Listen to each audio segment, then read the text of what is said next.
on vanishing, mortality, dementia, and what it means to disappear. In our contemporary moment, I think Alzheimer's has become another disease fraught with meaning. It, too, is regularly spoken of as a force that degrades and dissolves a person. Rather than the fear of invasion or contagion, it evokes the fear of advancing oblivion. The disease is the long goodbye, people say, or the death that leaves the body behind. The afflicted become the living dead, who have vanished in plain sight. We are taught to think that dementia displaces persons, turning their faces to blank stares and their bodies to shells, making strangers of intimates. A thief, kidnapper, slow motion murderer, Alzheimer's purportedly robs, steals, and erases one's memory, mind, personality, even one's very self. That persons with dementia are so readily envisioned as vanished or vanishing, succumbing to an especially terrifying, slow-moving, unstoppable vortex of suffering surely speaks to anxieties beyond the ordinary fears of death and disease.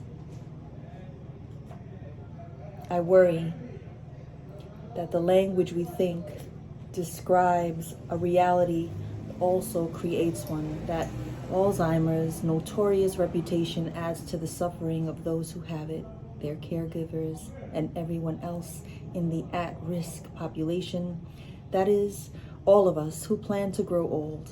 Images of vacancy seem to push persons who do not have dementia away from those who do, keeping us at arm's length from them. If the light is on but nobody's home, why would I or anyone else wish to visit?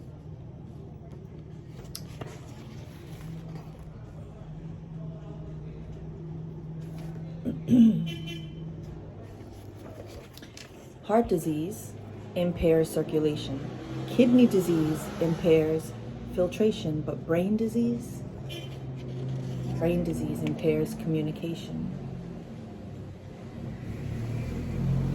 By distinctly and directly impacting our abilities to relate with ourselves and others, it confronts us with the fact of our humanness. To be human is to be limited, even in our most cherished capacities. Perhaps more than other conditions, dementia brings our fundamental lack of ultimate control over our lives and their endings to a head. Rather than confirming the humanness of sufferers, dementia curiously is often viewed as throwing it into question.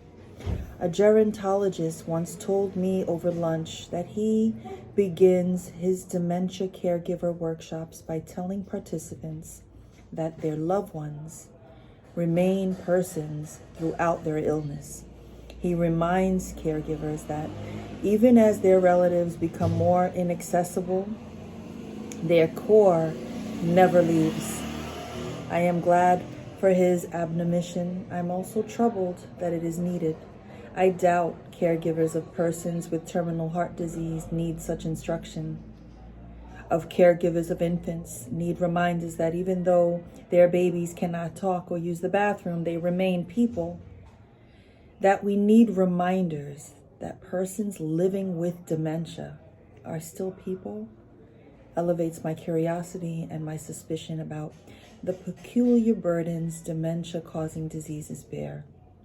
We seem to have placed dementia beyond the scope of ordinary human imagining, as if this condition alone reveals some nasty, shameful secret, the ease with which we all may disappear.